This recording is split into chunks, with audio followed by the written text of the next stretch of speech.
ক্রমেই ভয়াবহ রূপ ধারণ করছে ইরানের সঙ্গে ইসরায়েল যুক্তরাষ্ট্রের চলমান সংঘাত।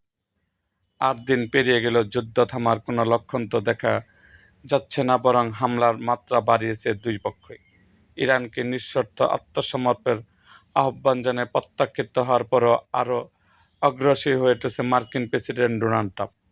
ইরান যুদ্ধ বন্ধে যে কোনো ধরনের সমঝোতা প্রত্যাখ্যান করে হামলার মাত্রা আরও বাড়ানোর ঘোষণা দিয়েছে ট্রাম্প।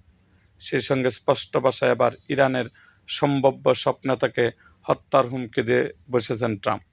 ব্রিটিশ সংবাদ মাধ্যম খবর রয়টার্সের প্রতিবেদন অনুযায়ী সংঘাতের ৮ম দিন শনিবার ৭ মার্চ এয়ারফোর্স ওয়ান বিমানে সাংবাদিকদেরকে মার্কিন প্রেসিডেন্ট বলেন, ইরানের সঙ্গে কোনো আলোচনা আগ্রহী নই আমি।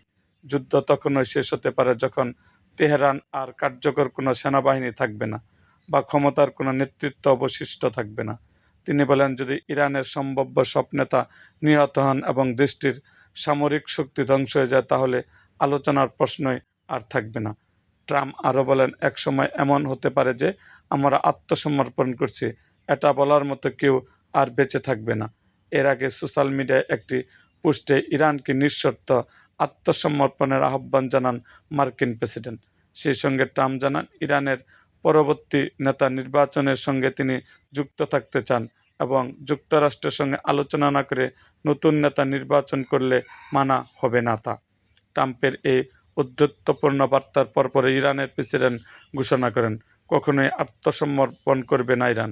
গত ২৮ ফেব্রুয়ারি ঘোষণা ছাড়াই ইরানের বিরুদ্ধে সামরিক অভিযান শুরু করে যুক্তরাষ্ট্র ও ইসরায়েল। প্রথম আঘাতে ইরানের সর্বোচ্চ নেতা আয়াতুল্লাহ আল খামেনি ও তার পরিবারকে হত্যা করে তারা। সেই সঙ্গে হত্যা করা হয় ইরানের সেনাবাহিনীর শীর্ষস্থানীয় কয়েকজন কমান্ডারকেও। এর জবাবে ইসরায়েল ও উপসাগরীয় অঞ্চলসহ বিভিন্ন দেশে থাকা মার্কিন স্বাস্থ্য সংশ্লিষ্ট স্থাপনাগুলোতে ক্ষেপণাস্ত্র ও ড্রোন হামলা শুরু করে ইরানও।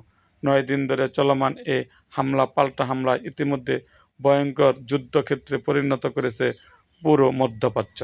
এরই মধ্যে সৌদি আরব, কাতার ও সংযুক্ত আরব আমিরাত সহ মধ্যপ্রাচ্যে মার্কিন মিত্রদেশ লক্ষ্য করে নতুন দফায় হামলা চালিয়েছে ইরান। আর নতুন দফায় এসে প্রথমবারের মতো ঘোষণা দিয়ে হাইপারসনিক মিসাইল ব্যবহার করেছে দেশটি।